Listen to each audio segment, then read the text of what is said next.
Okay, folks, I think we can agree. She's looking awesome! It's the 2005 BMW R1150 RTP with all of her bits and bobs on now, with the exception of the knee bolsters, which are over there, and need to have some new glue fitted. Panniers are on. We've got new badges for the panniers, also right there, just waiting to go on.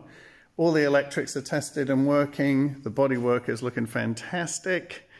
The dash is looking amazing. We've got the seat coming back from upholstery hopefully this week. I really think she's turned out well. The new owner is going to be polishing that screen within an inch of its life. And I took her for a test ride this afternoon, and my goodness, she's fantastic. So there you go. Plenty more to come in upcoming videos. I'll show maybe one more when she's absolutely 100% finished. But I gotta say, she really looks the business, and I'll post some photos in the next video showing what she looked like when I got her. Anyway, what a great result and what a great way to end Sunday. Catch you in the next video, everybody. See ya.